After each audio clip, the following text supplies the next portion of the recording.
This is sweet little Jose. He's 4 years old. When he was 18 months, he was diagnosed with autism. Look at this! And every week since then, he has worked with a team of therapists to try and strengthen his speech Jose. and motor skills and social awareness. His world was like this big, like just, well, physically, he's right here. His world was like this big. Rarely noticed other kids. If he did, he'd play like next to him. But then something changed. Jose's guardian, Keith, said the last 6 months were somehow different. And he thinks it was because of a new medication Jose has been taking.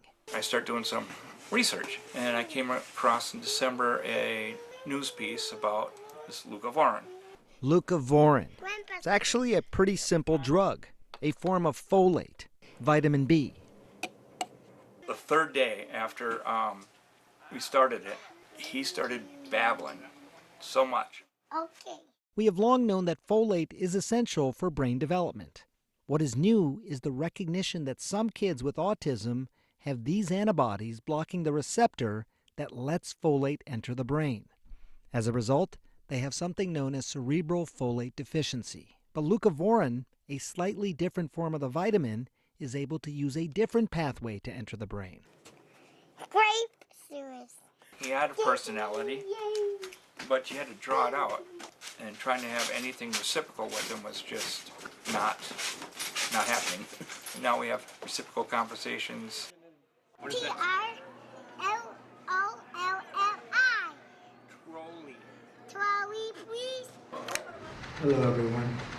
Last month, President Donald Trump and his health secretary, Robert F. Kennedy Jr., publicly recommended the drug.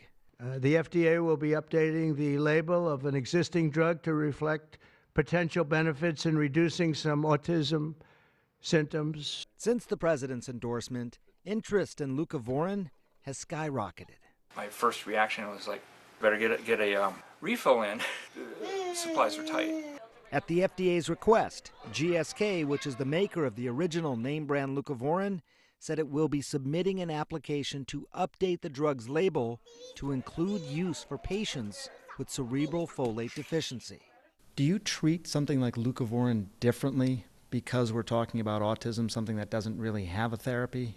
I think because it's safe, it will go through a different process. And because it's been around for nearly a century, it will go through a different process. And because of the urgency of the unmet public health need of the burden of autism in society. Normally, companies do need to run large trials before a label can change.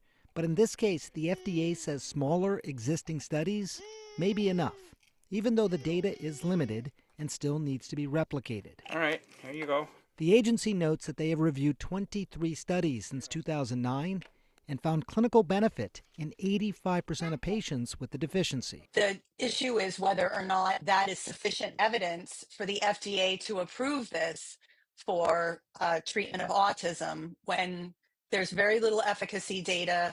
But Alicia Halliday, Chief Science Officer for the Autism Science Foundation, is mostly worried about this, creating too much false hope. The indication that the FDA put out was for autism with cerebral folate deficiency.